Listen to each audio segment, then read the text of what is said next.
تمام سائنس جو کہتی ہے اسے مانتے ہیں. کوئی اپنا کام سرکاری کوئی کام پڑ لیا ہمیں، کسی سے ہمیں اپنے دوست سے کچھ کہنا ہے تو اسے یقین کے ساتھ مانگتے کہ یہ میرا کام کر دے گا اور مجھے ضرور عطا کرے گا.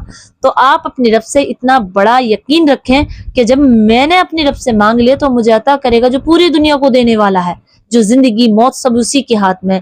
تو ہمیں ایسے بھروسہ یقین کے ساتھ مانگنا چاہیے اور بھروسہ رکھنا چاہیے کہ اللہ سے جب مانگ لے تو وہ دے گا، کیونکہ اللہ رب العزت 70 ماؤں سے زیادہ پیار کرتا ہے ہمیں. تو پہلا کام ہمیں استغفار رکھنا چاہیے. اب دوسرا اگر مال کی اور زیادتی کرنی ہے تو آپ کو فجر کی نماز کی 2 سنتوں کے بعد، یعنی فجر کی 2 سنتیں پڑھی آپ نے تو وہیں فجر کی 2 سنتیں پڑھی آپ نے تو وہیں رکنا ہے. اور 2 سنتوں میں آپ کو پڑھنا کیا ہے؟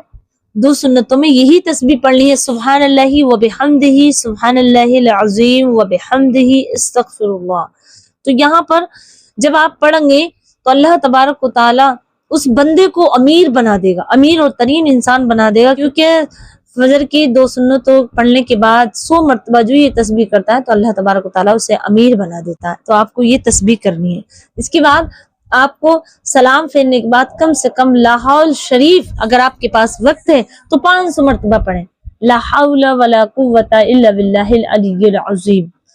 یہ 500 مرتبہ اگر آپ نے پڑھنا شروع کر دیا اور یہ تسبیح استغفار کی پڑھتے رہے فجر کے بعد، تو میں سمجھتی ہوں کہ دنیا کے امیروں میں سے ایک امیر آپ ہوں گے اگر آپ اپنی زندگی میں اپنا معمول بنا لیں. اور جس کام کو شروع کریں گے، آپ کے پاس پیسہ نہیں ہے، مال نہیں ہے، کچھ نہیں ہے، لیکن آپ کے جذبات اور آپ کا رب پر یقین ہے تو آپ کے لیے کسی بھی کام کو شروع کر دے وہ کام ہونا ہی ہے، کیونکہ آپ نے رب سے مانگا ہے، اس سے مانگا ہے جو سب کو دینے والا ہے. تو یقین ایسا ہونا چاہیے کہ جیسے آپ اپنے والدین پہ کرتے ہیں، جیسے اپنے دوستوں پہ کرتے ہیں، کسی رشتہ دار پہ کرتے ہیں کہ میں اس سے کہوں گا تو وہ میرا کام کرے گا، اسی طرح اللہ تبارک و تعالیٰ سے بھی کہنا چاہیے.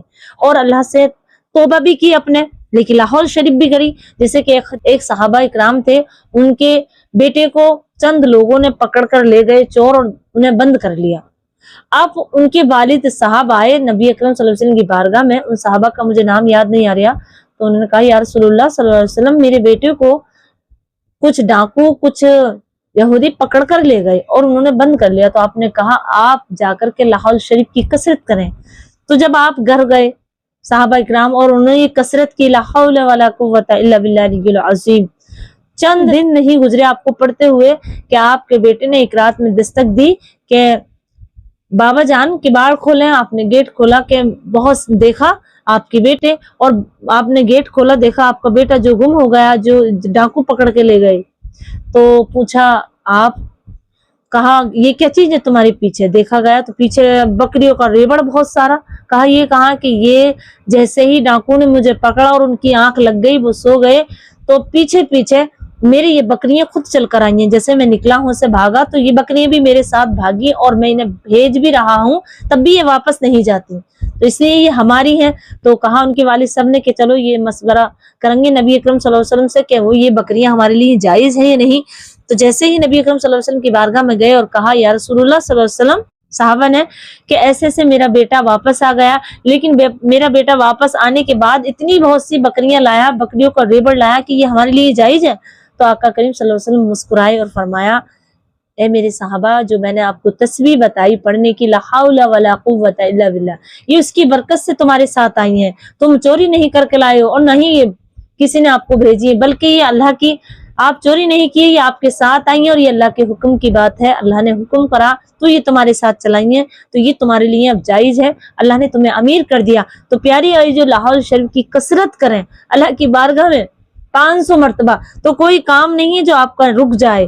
پیارے جو تو امیر بننا چاہتے ہیں تو یہ لاہور شریف کی کثرت کرو. اس سے تیسرا کام، اور اس سے ایک بہت بڑا کام ہوتا ہے کہ شیطین آپ کے قریب نہیں آگا. تو شیطین قریب نہیں آگا تو آپ نماز بھی 5 ٹائم کی پڑھیں گے، آپ قرآن بھی پڑھیں گے، آپ برے باتوں سے بچیں گے، گناہوں سے بچیں گے، اور ہمیشہ اللہ کی اطاعت میں رہیں گے. تو امید کرتی ہوں کہ آپ ضرور کریں، اور کم سے کم آپ کی زندگی میں 100 مرتبہ ہر روز، میں تو یہ چاہتی ہوں کہ آپ 500 مرتبہ پڑھیں، ہزاروں مرتبہ پڑھیں، ورنہ کم سے کم 100 مرتبہ درود ابراہیمی ضرور پڑھیں.